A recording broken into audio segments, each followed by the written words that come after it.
Welcome to our Beck Lecture Series presentation, a conversation between Kim Dorland and Erik Olson. So these two actually met at an Emma Lake residency in 2009 that was led by Kim, and Erik was attending as a student. I'm going to pass the floor over to Kim Dorland and Erik Olson.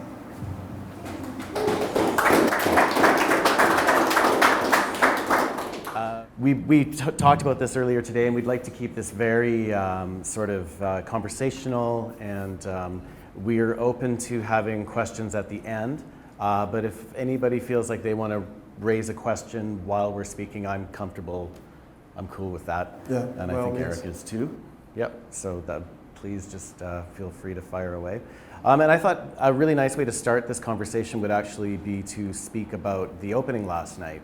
And maybe Erik could talk a little bit about how it felt to sort of come home and to have such a warm reception, personally, and then I think the response to the work. Yeah, I mean, I said a bit of this last night, but I was born in Calgary and moved around a lot as a kid. I think we moved from Calgary about a week after I was born. But Calgary is always a place that I've returned to over the years, and it means a great deal to me to be able to come back and show my paintings here, and it's quite a thrill to see when people appear to be connecting with your work. There's times, painting in the studio, it's sort of a relatively solitary thing, and I think a painter, not all painters, but I think you share a similar sort of a practice in that, you're sort of in the studio by yourself, away from the world, and you're making these moves and gestures and I think communicating in that way, but there's often this sort of time difference between when you're making the move and when the audience might receive it later down. You really don't know ever, and you're normally not there when the audience is connecting. It's not like a musician in that way. So you did these paintings a few months ago, right? I did them in the fall. In the fall. Yeah. And how was it coming? Did you help hang the show, or did you come to the show already hung? We planned the show. We had a model, and we were able to plan the show that way. And so while I was in Dusseldorf. And how did it feel to come back to these paintings? You spoke about that idea of, doing them, they rest for a while, and then they're just up, and people engage with them. How did you feel coming back to them? And the 9 larger paintings in this room really came about from like a year of being at the Kunst Academy, and a lot of failed paintings during that time, a lot of experimentation and painting over paintings, and then you're not supposed to admit to that. You're supposed to just say they just came out of they flew out of me. Well, I mean, in a way, these ones did come out like that. It just took a while to get there. Yeah. And I think by around July or so, I started painting these small portraits, these 8-inch by 6-inch, very small for me. And some of those are in the back. Yeah, some are in the back. So I did a set of 24 of those. So 24 other artists at the Kunst Academy, people that I was interested in. And so I made these 24 pictures for a show in New York. And so I finished those, and the show was done, and I still wanted to paint. And it doesn't always work out that way, and sometimes you're not, able to keep going. But I was fortunate in that I sort of had the opportunity to keep going. So I did all of those smaller portraits, and then I was just like really hungry to keep going somehow. And so I stretched up these larger canvases, and then continued sort of a selection of those smaller works into these. And to the bigger works, like, do you feel like it was a natural evolution? Do you feel like these are, do you treat the little ones as studies, and these are the more fully formed thought, or? The smaller works, they certainly weren't intended as studies. I made them as finished paintings.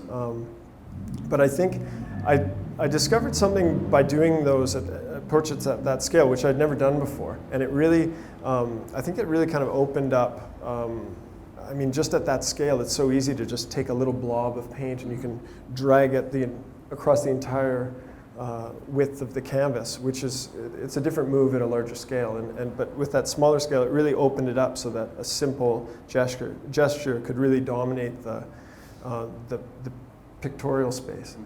And so when it came time to start painting these, I'd already been through that process, which is something, again, like I'd never done that before, made a smaller painting and then made a big one later. But while I was doing those ones, especially in this one piece, Satoshi outside, I recall being very aware of when I was dragging this one cheek and all of a sudden something clicked and I was thinking about, like somebody I looked at a lot when I was a teenager, like Tom Thompson and the little studies that they did out in the field. And then all of a sudden I was thinking about when I saw his Jack Pine painting in Ottawa and you know, the thickness of some of those big brush strokes that all of a sudden it kind of clicked how he got there, if that makes sense, you know? Which is, it's maybe an obvious thing, but it's something that I had never played with in my own work. So from those smaller paintings, when it finally came time to do these, I think it really opened me up to kind of be really, really direct and just really kind of go with my intention. And having made enough failed paintings that year, I felt hungry to nail them, you know? Well, you raise an interesting question. So with Tom Thompson's sketches compared to his large paintings, I'm not the only, like sometimes he did okay on the big paintings, but he kind of mostly didn't. Yeah. And I think it was because he was trying to achieve the grand painting, whereas in the small paintings he had this ability to just sort of do the quick gesture, and there was a perfection to that. So I'm curious about how you feel moving from that small scale and maintaining that brushstroke to the large scale, right? Because it's a very different, like this is a very like if a painting fails at this, you know, you just toss it in the garbage, you don't even have to take the canvas off. Yeah. So I'm wondering about how that relationship to specifically to the mark making. Yeah. So, you know, into these paintings. Yeah, I think somehow I wasn't thinking of these as being the, you know, again, like that the other ones weren't necessarily studies. So these, you know, I made a lot of changes and these became their own works. Okay. And I think, yeah, I mean, there really was no pressure to succeed with these paintings somehow, even though I was, hungry to make them somehow. It wasn't like there was a deadline for a show looming or anything like that. It was just, I really kind of wanted to just go for it. And so I think there's a real looseness in some of these that, I don't know how to describe it exactly, but it's, I think there's sort of a freeness that I found in these bigger Well, pieces. I think that the energy in these works reads like a small painting somehow, but they're obviously larger and grander. I just want to backtrack a little bit, and we'll talk. I want to talk eventually about how you were thinking about your subject and how you mentioned that their own practice somehow informed the way that you painted them. But before that, I thought we could talk a little bit about Emma Lake, because that's where we actually met. Yeah. And it was a really interesting time. And then maybe you could talk about your travels and how that has affected your work. Yeah, for sure. So does everybody pretty much know what Emma Lake is here? It was this really amazing artist kind of collective that happened in the 50s, and they would bring huge artists at the time in, like Barnett Newman, Jules Olitsky, Anthony Caro, Kenneth Noland, and Clement Greenberg was there often, I think. Yeah. So it started as this kind of artists' retreat at Emma Lake, and then through the years, I think it's had many different faces, and so they would bring somebody in to lead a group, and so. Yeah. And I think it's done now too, which is really too bad. Yeah, it's an interesting place because it's way up in Northern Saskatchewan, and yeah, like you said, all these legends went there, and it's like the list of people that went to this one particular place is really kind of unbelievable. And I heard that you were doing this workshop up there, and it seemed like the kind of place I was curious about, you know. You were also the youngest person by about 20 years there. Yeah, I mean, I showed up and I thought it was going to be this sort of meeting place, maybe, Yeah. you know, and it seemed like my generation had just completely forgotten about what Emma Lake mine was. too. Yeah. And I had, I had all these ideas about what it was going to be like. And in a way, you know, I found some of the things I was looking for, but I was kind of hoping to find like old pieces of Anthony Caro sculptures in the woods or something. But I didn't find those. But it was really an interesting time going there for me. Because I was really just getting going. I'd sort of made these, just before that, I'd been painting these mountain pine beetle paintings where I was sort of somehow trying to do a portrait of the landscape in this sort of moment of change. But yeah, I heard about this residency and then motorcycled out there. So it took 2 days of motorcycling to get there across these the flat lands of Saskatchewan and this sort of, I mean, for people that have never been there, it's just like the flattest place that you can imagine of just agriculture as far as the eye can see. And you get to this place where, yeah, like Barnett Newman was painting and Clement Greenberg was sharing, you know, influencing artists. And well, and it had a huge effect on Canadian art history too, with the Regina Five. Yeah, exactly. That came right out of there. So Ted Godwin and all those guys were up there, and so I was interested in that. I was interested in like the place of it, you know, like why was all of this happening? And so I went up there and met you and I don't remember much of that time because I had a 3-year-old and a 6-week-old, and I was very sleep deprived. So I remember a lot of painting. It was you fun. painted hard though. Yeah, I remember that.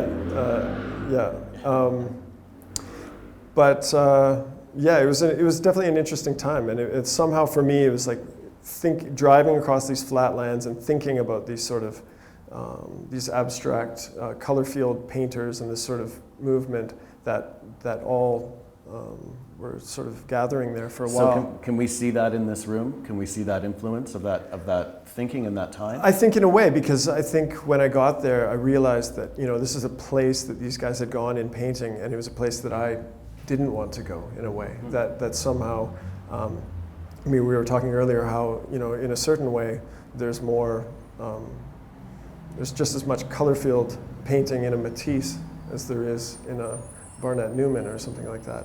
And in a way, it's like I never wanted to really go there. It's sort of see it as a kind of an extreme of a particular time, and I think I want to learn from that and try to combine it with something else. And so I think that time and that idea kind of influenced a lot of the way I use color and the way I use flat color in a certain way. Yeah, well, that's what I was just going to say, the sort of highly charged flatness of these backgrounds. Yeah. I could totally see coming from that kind of train of thought. Yeah. And then you mentioned that traveling has really influenced your work beyond Emma Lake. You've been to India and I'm sure many other places that I've forgotten now. So maybe you could speak to that and how that has influenced these works or components of this work. Yeah. Well, I mean, traveling has just always been part of my life. I mean, we've always been kind of on the move, and I've lived in many different places. So that's just kind of part of my life in a way. But I think inevitably it's influenced the paintings and my sort of ideas of how to go about making a painting.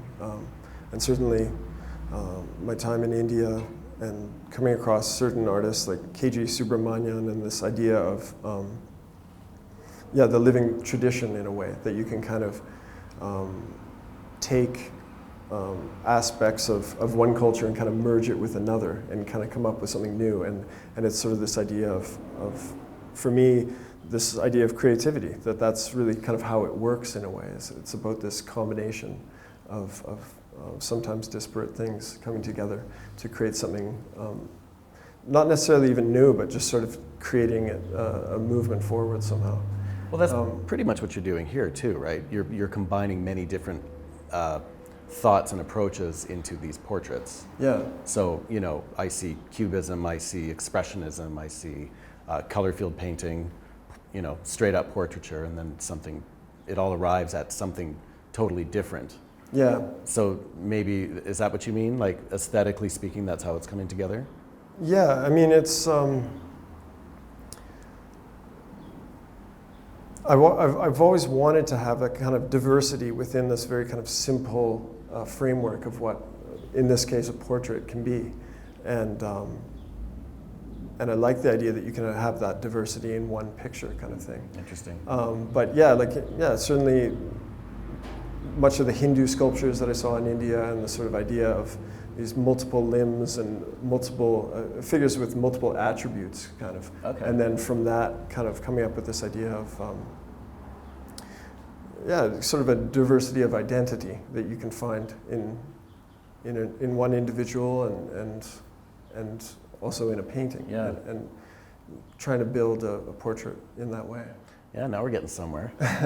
Okay, so maybe that's a perfect segue maybe to talk a little bit about, you know, your time at the Academy and your thinking behind these portraits. Because making a portrait of someone is actually difficult enough, but you've added quite a few other components.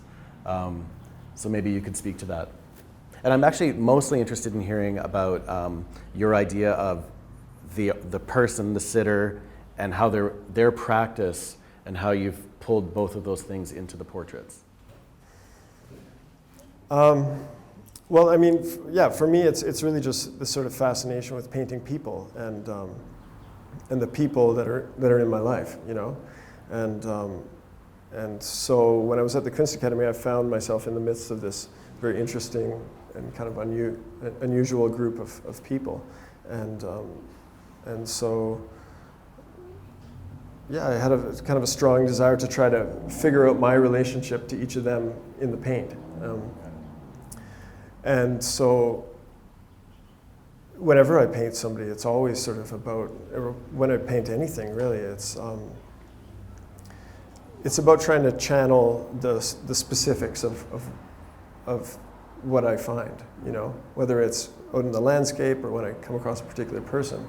It's about trying to look and see the specifics.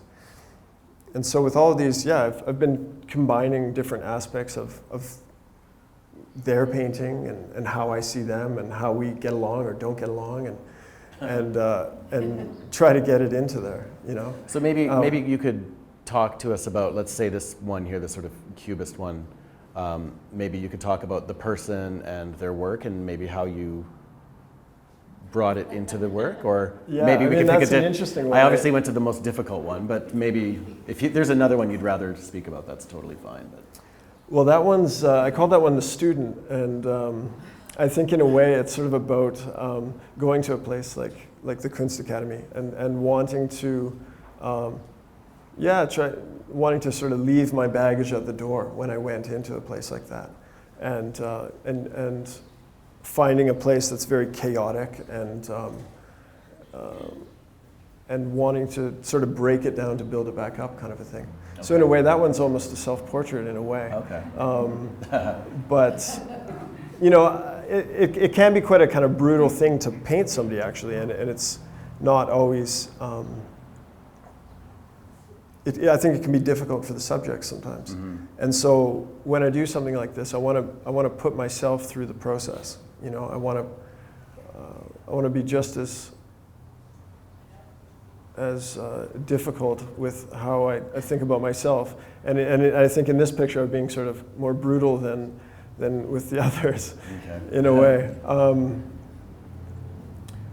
But I think in that particular painting you can also see a lot of these other ideas that I've been building for years, and I think you can see aspects of my trip through India, and you can see the idea of sort of multiple selves in one persona, and how that's.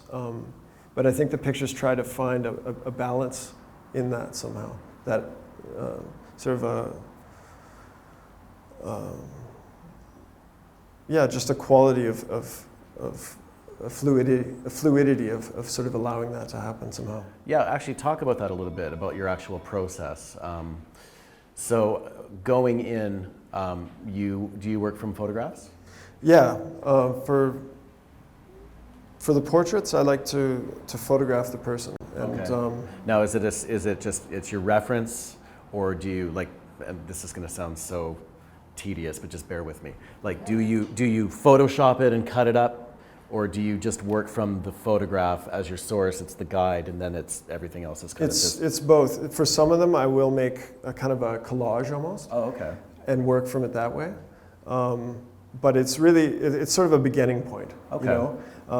And then at what from point there it changes. Yeah. So then you're writing the painting really, like is it that kind of thing? It's not you sort of executing exactly what you have in your head onto the canvas, but it's a give and take between the surface.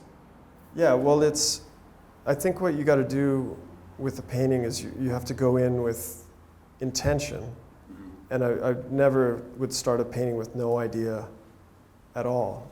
You hear of some artists sort of throwing paint at the canvas and just, it doesn't, I have an idea when I go in. With all of these, it's a particular person, and that's sort of the beginning point. And I'll prepare myself. I'll try to get subject matter and images together. But once I go in, I'll allow things to change. And when accidents happen, then I try to react to that. And I think you end up in a place where you couldn't have planned otherwise. Yeah. Well, and that's really important, I think. Right? Yeah, it's like you sort of go down a road and you take a left, and then you realize, like, you hit a dead end or something, so then you have to turn around, and you end up in, it is sort of like driving through a space in certain ways. And just take us through the process a little bit with the painting. So for example, with the background color, you're obviously a fabulous colorist. So do you just sort of pick a high-keyed color that you think would be interesting, or is it more deliberate than that? The color, I like the idea that the color is this sort of, this free space, this very kind of open space. So I like the idea that you can begin and use color in a very, it's hard to describe, but it's a very kind of an open beginning point. There's no clear meaning with color, I believe. And although there's certain connections we have with how we see color in the real world, I like the idea that color can be this, kind of create this open free space in a way.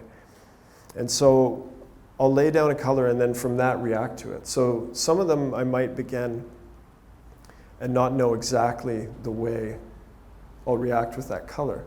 And sometimes I'll put down a color and then only later choose the person that can work within that color. But it really changes how you read the whole painting. And I like that you can, on one hand, you're starting in a really open way, but in another way, the way I'm painting, that decision will last through the whole process, and you'll actually see that first choice in the final painting. And so it's not like you already know what the painting is before you begin, but you have to pick a line and kind of stick with it. Yeah. I'm interested in the backgrounds because they're actually such active spaces. So, for example, this green one, the way that you've brushed it on is in itself almost as interesting as the subject. So I don't have a question in any way. I just kind of wanted to say that out loud to hear myself say that. Apparently. Yeah, I don't know. I mean, it operates kind of differently in each painting. And the way I use the paint and the backgrounds, it's quite intuitive in certain ways. But I think kind of subconsciously it sometimes links up nicely. Like in the blue one, I think it really aligns with how the figure then works later. And so part of it is perhaps intuitive, but I'm actually using the background slightly differently than I ever have before in these ones. So yeah, it's kind of a change for me to see it. Well, it's like when you tell a student when you're looking at their painting and you'll notice that the background is just very lazy or not active in any way. And you'll say, you know, if you're bored making that part of the painting, so is the viewer. The viewer's going to be just as bored looking at it. So it's interesting that every piece is every component is as activated. Because I don't think, for example, I don't think these subjects would work as well if the backgrounds weren't as activated as the subject, if that makes any sense. Yeah, I mean, the backgrounds are, I like that they're both empty and completely full. And color can kind of give you that middle zone, that connecting point between two things that are normally seemingly opposite. So the color is really important for me, and the color later in the rest of the painting too, more and more, I really try to allow it to be its own sort of element somehow, and all the way through. Like with this picture, I don't think I would have ever, in the past, had such strong, like the blues I'm using, the reds, I wouldn't have been able to leave it that way in a face. But somehow, more and more, I'm allowing myself to leave it as this sort of pure color, so all the way through. Who is this? What is the name? This is Mattis. Mattis. Yeah. And what kind of work does Mattis do? It's, I don't know if I want to describe his work, but I think... Okay, so how is his work articulated in the painting, I guess? Yeah, I mean, he's certainly a strong character, and I think in a way I don't like to describe how I feel about the character or what I'm trying to do specifically with the brushwork, because it's sort of its own. It's a language that can speak to all these other more subtle things that I really can't put into words, and I think the characters of the personas they come through in a way that I really can't put into words. Okay, fair enough. Yeah. Why do you paint? With all the cool things that all the young people do now, with the computer and everything, why pick up a brush and have a palette and use messy colors? I think painting is really, like, I've always thought of it as sort of like singing or dancing, and it's one of, I believe, one of the most sort of quintessential human activities in a way, and so to participate in that and make images in that way that's very close to the human body, and it's that very simple way of making images really interests me, and there is no reason to paint. I mean, you really can't, like you can't. There's nothing you can point to as to why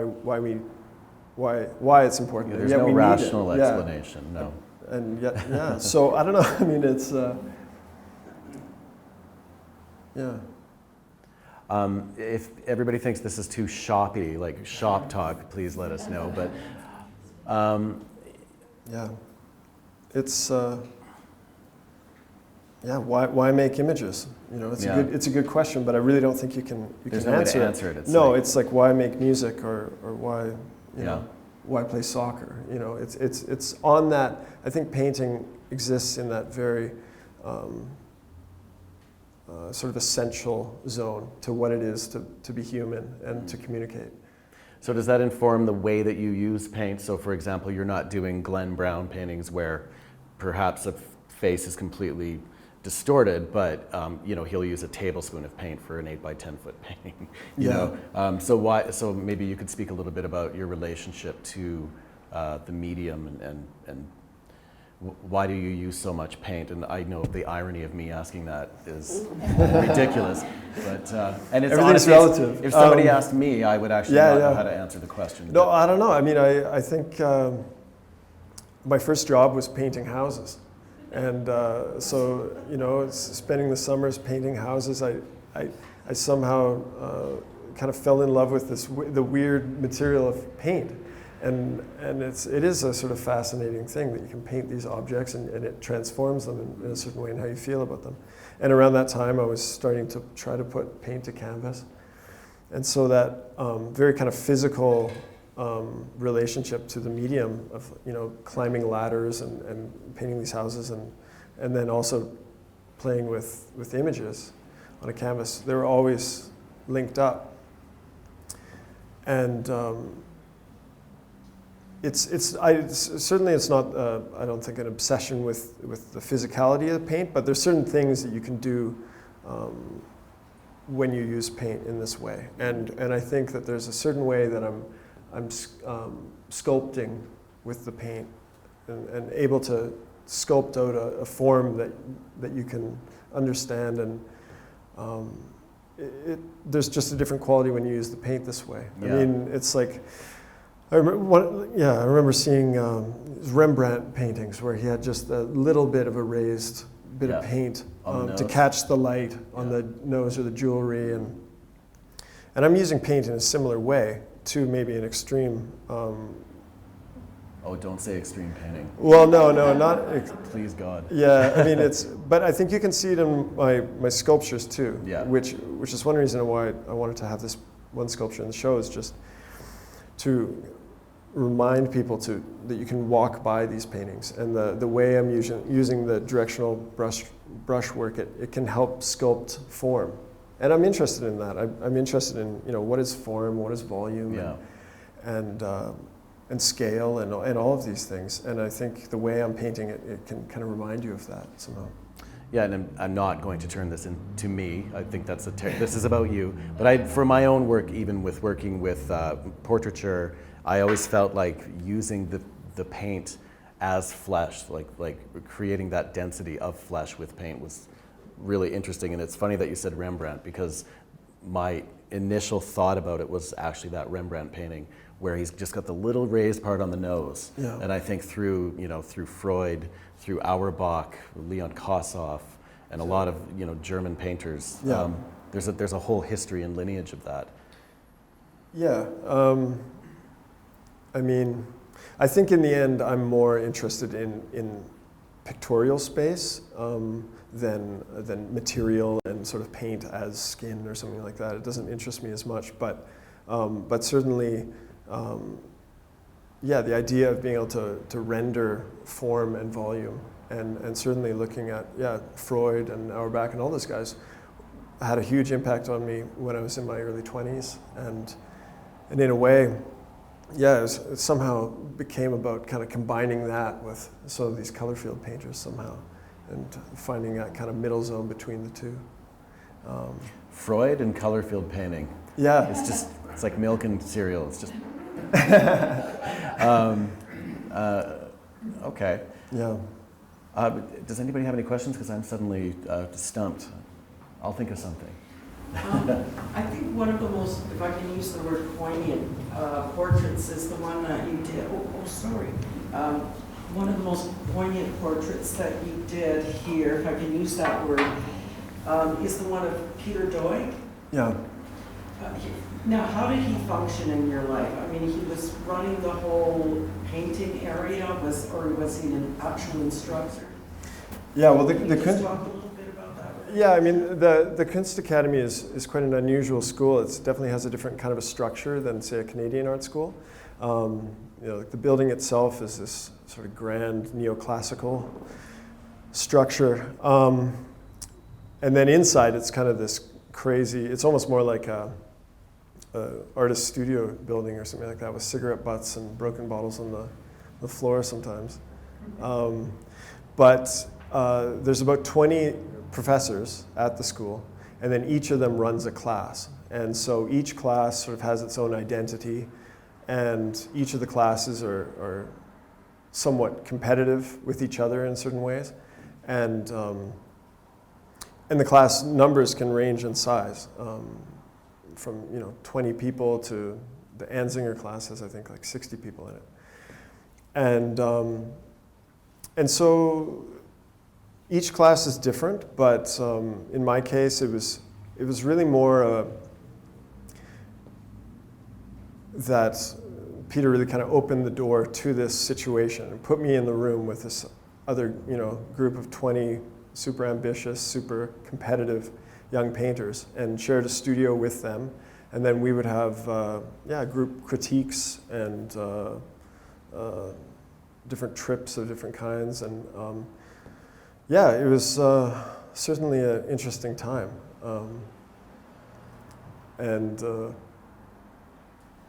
I don't know what else to say about that right now.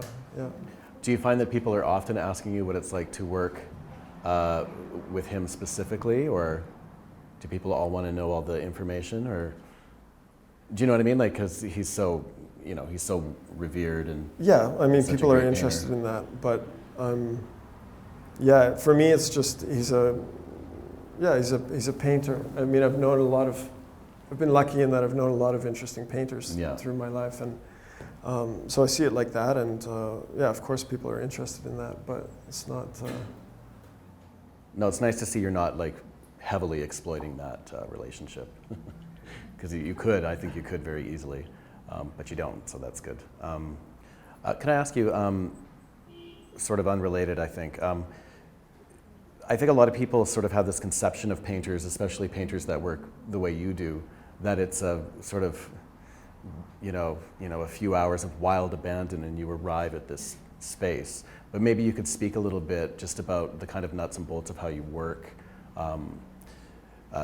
Because, I mean, as a painting nerd myself, I actually love hearing about that from all painters. Yeah. So, I mean, it's definitely, I'm interested in like the picture and image and how you can construct, and the relationship of parts can I like the idea that you can potentially create any kind of a pictorial space within a painting. And so on one hand, I'm taking my time to align the elements to create that sense, and in another way, I try to balance that with intuition and what you might call spontaneity. And it's both, and I think that's what I like about this, the way I'm enjoying making these paintings, and at times, fighting them out and struggling with them, is that it is somehow about that balance of making decisions and making mistakes and reacting to both. And, do you work on more than one painting at a time, or do you work on one at a time? I make, I'll try to work on, 9 or 10 at a time. So quite a few. Having said that, I think I get in a zone where I'm definitely working on one picture, and that's my entire focus is towards that. Because they look like they are very wet on wet. So if you have 9 or 10 on the go, is it more of a drawing process, and then the parts that sort of come together are done wet on wet, or because they don't look like they're sort of painted, dried, and then painted over again? Sometimes they are like that. Yeah. Other times it's about looking. A lot of making a picture isn't just about what you put on the canvas. It's about seeing what you've done and thinking about what you might do.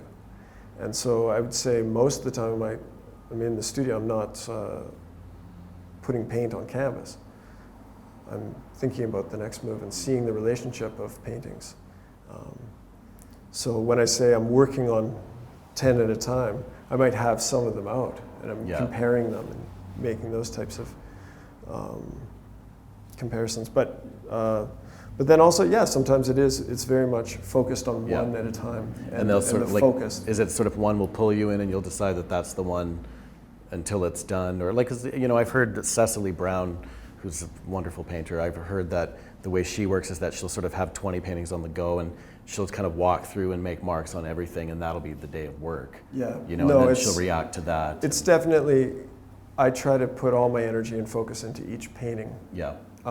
While I'm engaged with it, and then I can step back and see things. And sometimes you'll get stuck with one painting, and then you've already made something over here that might give you a clue. Oh yeah. So that's a big part of it too, is just those types of comparisons. So your paintings, while you're working on them, they'll speak to each other, and you'll get the solve for another painting while you're working on. Totally. Yeah. Oh, that's interesting. Because it kind of allows you to be a little bit more, to take some bigger risks, I think, because you can you can go far with one painting where it might almost fall off. You know, like many of these, it's really about pushing past the comfort zone, and almost losing the image sometimes. And if you have some other paintings around that can kind of help you keep yourself in line, it can help, I find. And beauty is obviously something you're interested in. A lot of younger artists and older artists really run away from that, but you seem to embrace it and exploit it as much as you can. Is that fair? Well, beauty is, what is beauty? You know? And that's an interesting thing. And for me, I think it's beautiful when things have intensity and coherence, and you can see them, and I think things are beautiful. You know, a flower can be beautiful. You know, that's kind of a typical thing, but it's really only beautiful if you're really engaged in the subtlety of that particular flower and the reality of it. So when I try to focus in on the subtlety of each of these individuals, if you find that beautiful, great. But I think that's really what it's coming from. It's coming from the particulars of the subject. Oh, and really? I try to do that with all of my work, in that it comes out of the specifics of what I'm looking at. I mean, I really don't believe that art comes from within or anything like that. For me, it's always about channeling other things. Whether it's a person, or I'm painting a place, or even, you know, when I was painting the planets, it was all about kind of seeing the specifics and trying to channel that. Okay, and I totally hear that. But I mean, in the sense of beauty, I mean, like, to use your flower analogy, there's a difference between like a dandelion and a rose, right? So you're not painting gray-toned sort of, you know, you're exploiting color and the, you know, luminosity, the glossiness of the paint. It seems like something that's conscious, or maybe not. Certainly, color, I'm very conscious of that. But again, I really don't see it as being, color isn't necessarily beautiful. A yellow isn't necessarily beautiful, and a rose isn't necessarily more beautiful than a dandelion. It's really about context and how you're experiencing that. And so that's one of the things you can do with painting, is it's about relationships, and you know, relationships of parts. And a blue can seem much more intense if there's a particular color next to it, or dull, or ugly, or, you know, it's really about that relationship of parts. So, yeah, so again, I really don't ever think of trying to make a beautiful picture, and it's sort of, I just don't even think about that. But I do try to think about channeling my experiences and the way that I see the world, and trying to channel the specifics of that. It's okay for paintings to be beautiful, though. Of course. Yeah, of course. I think we have a question. Oh, just one comment or observation. It seems to me that eyes, there's a lot of focus and energy put into your eyes. Yeah. Even the student here, who seems to be all eyes. Yeah. Can you just talk a little bit about that? Yeah, I mean, eyes are, again, kind of the specifics of it. I mean, eyes are very strange. Like we're all, obviously, we see them all the time, and but they're quite strange things. And I think when I was painting the planet, like, so one kind of group of paintings I did, I tried to make portraits at kind of the biggest scale that I could think of, almost. So I was living in Fernie at the time. I wanted to paint all the planets somehow, and just thought, like, yeah, okay, I can do that.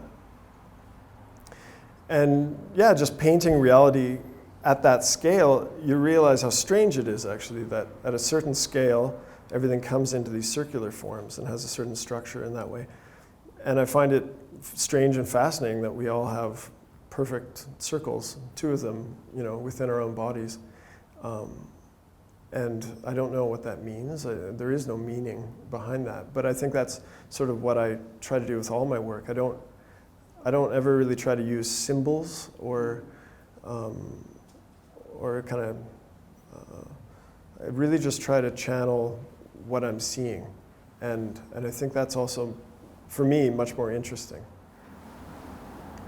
So it's not like, you know, somebody, what is it, eyes are a mirror into the soul. Window of the soul and all or that something sort like of that. stuff. No, I mean, I like the idea that you could do a portrait of, like, you know, just the ear or something like that. You could, but like I say, eyes are particularly strange, and of course, paintings are about looking at things, and I think, you know, when you're looking at art, it's a different kind of an experience or a different kind of an activity than you normally, than how you look at other things. And so I like to play with that. Like in the blue one, it's very much about, the painting is about looking at that color blue.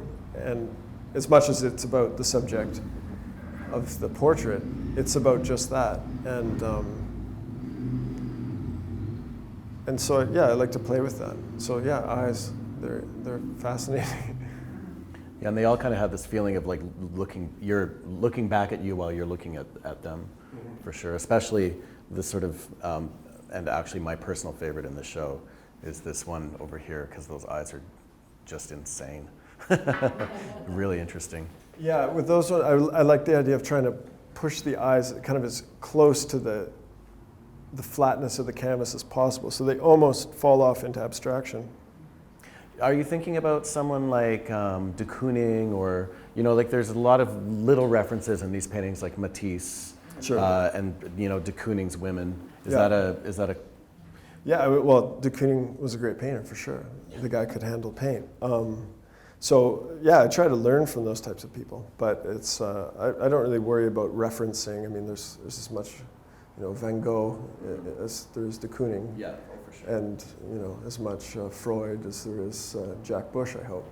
And so I like to try to pull in as many of my friends as possible. You know, there's all these characters you have kind of in the back of your head while you're painting sometimes. Yeah. You know. Do you reference paintings? Like we've spoken about this a little bit, so it's kind of a setup. But maybe you could talk about that whole idea of. My personal view of painting has always been about, it's more interesting when you reference your influences, because it's a way to sort of make your painting have a conversation with that painting or something like that. So maybe you could speak a little bit about that. I mean, well, yeah, I mean, we've definitely talked about that. Just the idea, like for me, I think of it very much as that, you know, there's these little, I don't know how to put it, but you can take things from earlier artists, you know, and yeah, with somebody like Jack Bush, for instance, I remember seeing some of that work and thinking, you know, I kind of know how I can use that, so I'll take it. Yeah. You know, and so at some point I realized, and I think it was around that time in India, where, you know, being in this place where I mean, so many cultures have been kind of mashed together in that geography, but then, yeah, specifically reading K.G. Subramanian's book, The Living Tradition, I gave me a lot of courage just to be okay with that I can take that, and by doing that, I can make it my own. And you don't borrow, right? You steal. That's right. Yeah. Erik, the painting of Justin behind you was quite a bit different than the one you did in 6x8 format. Yeah. Both compositionally and in terms of color. Yeah. And what prompted the change? Seems to be more psychological elements in this, or was it the scale? Yeah, that's a good question. I'm quite surprised by this painting somehow. It's again, it's you know, by going into this, I find I learn a little bit, or sometimes a lot, about my relationship with the subject. And I was surprised that I was able to make this painting of this particular person. And I think that goes back to what I was saying, that the smaller paintings were not intended to be studies. And when I made those paintings, I didn't expect I would make these paintings. But by the time I got to this point, things had changed. And I was in a different place, and it ended up this way. And I can't really say why it's different, but that's kind of what it's all about. Is it's not just about, it's sort of like the difference between like your source material and the painting. You go through all these steps and decisions and choices along the way. And I like the idea that you go in and you end up in a place that you couldn't have expected. That by the time I finish one of these paintings, I'm in a different place than when I went in. I have one more question, if that's cool. I'm wondering what's next for you artistically. What do you feel like doing next? Not like showing or whatever, but like on the canvas. I'll go back to Dusseldorf next week, and I have a new studio that I'm getting set up. So I get the keys to that very soon, and I definitely think it's time for me to play around with some of these sculptures that I've got a real hunger to do that. And so that's going to be one of the first things I do, is kind of start working on that. And otherwise, we'll see. I mean, I've got ideas coming, but I find until I really start making the paintings, it's kind of open game still. Yeah.